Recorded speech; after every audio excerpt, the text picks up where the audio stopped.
आपने कहा कि भाजपा ने भेदभाव किया क्योंकि विधायक हमारा था।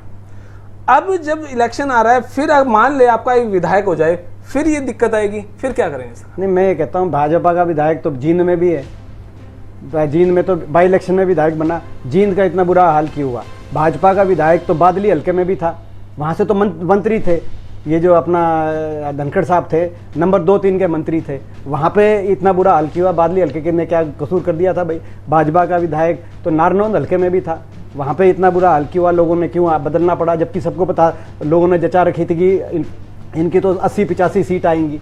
फिर भी जो मंत्री थे वो भी तो बीजेपी के मंत्री थे, उनको क्यों बदलना पड़ा? वहाँ क्यों नहीं कहा वहाँ काम? आप बादली में जाके पूछो, आप रोहतक शहर में जाके पूछो, वहाँ पे मंत्री को क्यों हराना पड़ा? आप सोनीपत शहर में जाके पूछो, वहाँ पे मंत्री को क्या कारण है? मैं सवाल पूछता हूँ कि इनकी सरकार के जो 13 मंत्री थे, उन 13 मंत्री में से केवल 2 मंत्री वापस आए, कहते हैं खट्टर साहब और विज साहब। तो क्या कारण है कि लोगों ने सबको साफ करना पड़ा? क्योंकि इन्होंने काम किया ही नहीं। और ये तो लोगों को मीडिया ने जचा दी कि 80 सीट आ रही हैं, और इसीलिए 2-3-4 सीटों का फर्क रह गया।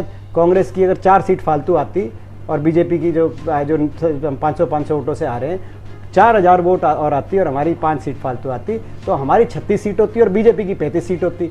तो ये तो 4000 सीट में जो है 4000 वोट से फैसला हो गया प्रदेश का, क्योंकि लोगों को जचा दी मीडिया ने।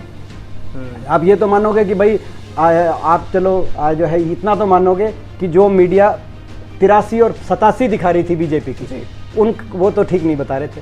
बिल्कुल, ये तो कम से कम लोग कहीं ना कहीं वोटों में फर्क पड़ा, इस बात से ध्रुवीकरण हुआ है। हाँ, इससे फर्क मतलब माहौल का फर्क पड़ता है। कई आदमी तो घर बैठे रह जाए जो कि भाई ये सरकार तो बदलनी थी, मगर जब 87 सीट ले रहा है तो फिर मैं क्यों बूंदा बनूं भाई, मैं क्यों वोट? तो कई आदमी इस लाइन पे, तो पूरे प्रदेश में फर्क पड़ता है इस बात का। तो मेरा कहने का मतलब ये है कि ये उस समय एक भ्रम, बीजेपी ने एक भ्रम फैलाया और लोगों को भी विश्वास हो गया, क्योंकि लोकसभा में इतनी बड़ी जीत हुई थी। लोगों ने कहा कि भाई ये ठीक बोल रही है मीडिया, इस बार भी होगा। तो कहीं ना कहीं उसका भी खामियाजा भुगतना पड़ा। मगर बीजेपी की जहाँ तक बात है, आपने कहा कि बीजेपी के जो है कि तो विधायक तो बीजेपी के पिछले 5 साल थे, और अब तो वो तो 5 साल के बाद सारे मंत्रियों को बुरी तरह हराना पड़ा लोगों को। अब तो ये तो साल तो हो गया, क्या किया इस साल में? अब तो इस इलेक्शन के बाद तो ये भी पक्का नहीं कि ये सरकार पूरी टर्म पकड़ेगी कि नहीं पकड़ेगी।